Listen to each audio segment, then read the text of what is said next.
And I think as things get more fragmented and as the music industry continues to sort of obliterate itself, I'm just concerned that I don't know what's going to be out there. I think there's going to be all these niche artists, but not anything that just blows up big that everybody can sort of relate to. Yeah, that's kind of the way it is right now. It's because it's the touring thing is different. When bands like Zeppelin and Supertramp and Peter Frampton and Elton John, when they all came through the ranks, they were touring a lot, but they were on major tours, all over the country. Right. And they built up a great loyal following. You don't really have that much anymore because the business is not. It doesn't really promote loyalty. It's just like a one-hit kind of thing. If you get a hit, then you get a second chance. If you lose that, your history. It's shallow, and that's why music. A lot of music is shallow, because it's like this desperate attempt to get a top 40 single, and that translates. People can feel that.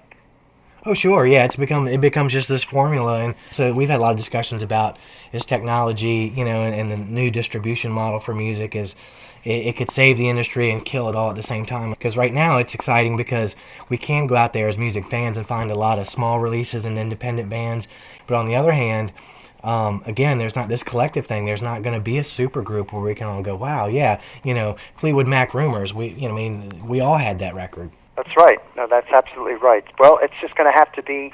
I think what's going to happen is that somebody's got to figure out, first of all, how to market successfully on the web, so that people will, actually go to chosen locations where they know that what they're hearing at that location is good, not just everything that's released and nobody's filtering it. Because if you don't filter it, it's just right. Millions and millions of tracks that nobody physically has the time to listen to. Sure, and we used to have to wait for radio to tell us what was good, which I hated that right. in some ways too, but now it's overwhelming. Right, exactly. So there has to be some kind of tastemaker kind of thing, that people trust. It's like, when you go to a movie, you want to be able to make sure that it's a good movie before you lay down your money. If you have friends whose taste you trust, say, you got to see this film, you'll go and do it. Same thing with buying music. And I think that has to happen. And to the degree that happens, then you're going to start building up loyalty. When you build up the loyalty, then bands will tour and people will come to the concerts. It will happen. It's just going to happen in a different way, and it's going to take some time. Yeah, and right now the leading moneymaker is reversed from in the 70s. It was you're making your money off the big record sales, and the tours lose money. And then suddenly tours started to make money to the point where now that's the only money you're going to make is out there on the road, and you can forget about your actual CD making you any money. No, that's exactly right, yeah. Speaking of tours, the Ringo Starr All-Star Tour has to be like one of the coolest things in music going right now. Can you give us a little background and tell people what that's about? I mean, I know you guys just wrapped up one this summer, but... Well, I had met Ringo back, from having played on George's albums. I met him when we did All Things Must Pass. So we've known each other since 1970. We kind of fell out of touch in the late 80s, early 90s. And I got the call, late 2007, that he asked me to do that 2008 tour with Colin Hay and Billy Squier and Edgar Winter and Hamish Stewart. Right. And it was great. It was fantastic. I mean, Ringo's a great human being. He's a great drummer. And he's got a huge embodiment of music and singles.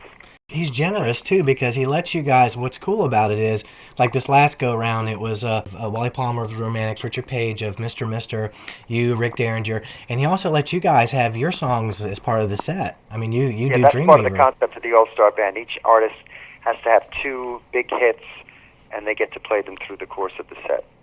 And how many people in this industry do you really know that would allow that to happen? I mean, that's just... Yeah, very few. I think it's very few, but I think Ringo's, that's what makes it interesting, because it's like non-stop hits, all night. The whole show is, all the stuff he did with the Beatles, his solo albums, plus the artists that he's chosen to be on stage with him who have had hits. It's wonderful to be able to play those songs, to play the Beatles songs, did with little help from my friends, and his own hits, Back Off Boogaloo and It Don't Come Easy. We play a lot of Ringo on our show. We get a lot of requests for even sidetracks like, No No song, things that people aren't as familiar with. People love Ringo. Oh, yeah. So are you listening to anybody now that you really like that's out there? Anybody current that sort of floats your boat from even from just a keyboard sound perspective? There's a great station here in L.A. called KCRW. It's from the University of Santa Monica, and they play some really cool, very eclectic artists, but that are really good. I don't know the names of a lot of them because they don't, you don't Right. know when you're driving. But I do listen, and I do like some of the new stuff that I hear. I like Seal. I think he's great. I just did a special with David Foster. It's called The Hitman Returns. Uh-huh. And the concept was all the stuff he's produced, written, or played on over the span of his career. He had these people do this special, and there was like Earth, Wind, and Fire, and Chaka Khan, and Wow. Seal, and Michael Bolton, Kenny Loggins, myself, Natalie Cole. It was really a great bit of talent on the stage. Oh yeah, yeah, and and unfortunately, right now they're keying everything to the only people that actually buy music anymore is the hip hop market and country. Yeah, that's true. I mean, it is true. It's like you got to sift through the stuff. That's what you have to do because there's a lot of junk out there. I mean, like for example, I'm just pulling up the new SoundScan charts, which is that's based on pure sales. That's Right. the Bible. Susan Boyle's number 1, Taylor Swift is number 2, Cootie Kid number 3, Bon Jovi number 5. But like Susan Boyle, for example, her sales are like 317,895 first week out. Wow. Now, that's good. That's really good, but that's because it's before Christmas. Same thing with Taylor Swift. But like the number 10 album, which is Lil Wayne, Right. it's like 35,000 units sold. Oh yeah, yeah. I mean, people they only do 10 years ago when the Backstreet Boys, 10, 15 years ago when the Backstreet Boys, NSYNC, those bands were out, were doing like 1.5 million a week. Oh, I know. It shows how it's totally changed. And it's a 1 week ride too, because I mean, you'll get that first, the CD dropped on Tuesday, and everybody goes out and gets it, and you'll get 250, 300 for the number 1 record. I still call them records.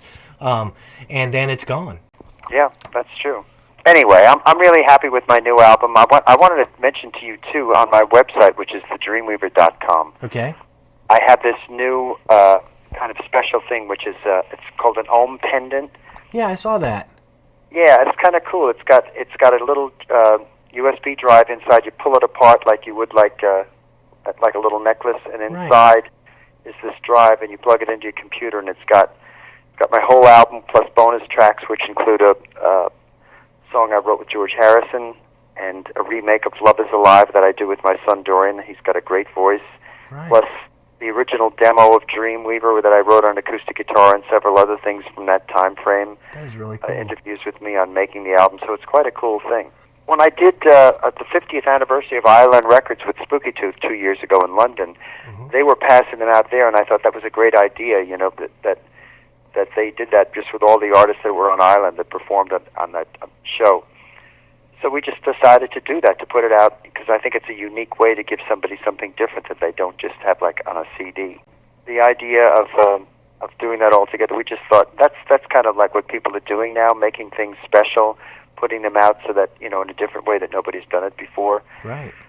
We're going to bundle some stuff for Christmas. We're going to have Connected, my last album, Human Love, and the album I did before that, First Signs of Life, plus a T-shirt. That's at thedreamweaver.com. You can go there and get that kind of stuff, and you can also get the CD there too, I believe. Yes, definitely. And you can download some of the tracks as well. Or you're taken right to iTunes, one or the other, or Amazon. Well, do you have anything coming up else that you want to make sure that people know about? Any gigs or anything like that?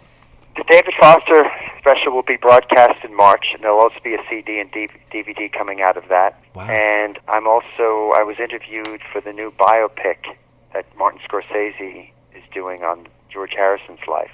So I'll be in that. I'm not sure when next year. Oh, wow. See, I didn't even know about that project. I will be touring next year. It's just a little early for me to tell exactly where or when. Sure. And then, of course, for people who are shopping this Christmas, Dreamweaver was using Toy Story 3, if I'm not mistaken. That's right. And I pay attention to stuff like that too, because every time I hear that, it's like, okay, that's one more touch point. Because I forget sometimes with the younger people, I'll mention a song and they look at me with their head turned, and I'll say Wayne's World, and it's like, okay, I've captured the '90s people there. They get that, and so now we've got another touch point that for the people younger than that, I can say Toy Story 3. That's right. Yeah, exactly. Which is great. It kind of reinvents itself in every generation. Did you ever imagine when you wrote that song the kind of legs that it would have? I No, mean, did you know never. it was as special as it was at all, or? Nope, I didn't. Gosh. It was a total surprise, which is fun. Well, Gary Wright, we have enjoyed talking to you. Thank you for taking You so too, much Alan. time with us. We really appreciate it. We'd love to have you on again anytime you have something to promote. And again, everybody, make sure you go to thedreamweaver.com. He's got a brand new CD out. It sounds really, really good. There's a lot of cool people on it. And like he said, there's a lot of cool merchandise and things you can get into there via the website as well. Great. All right, Gary, thank Take you care, so much Alan. for calling in. Okay, bye now. All right, bye-bye.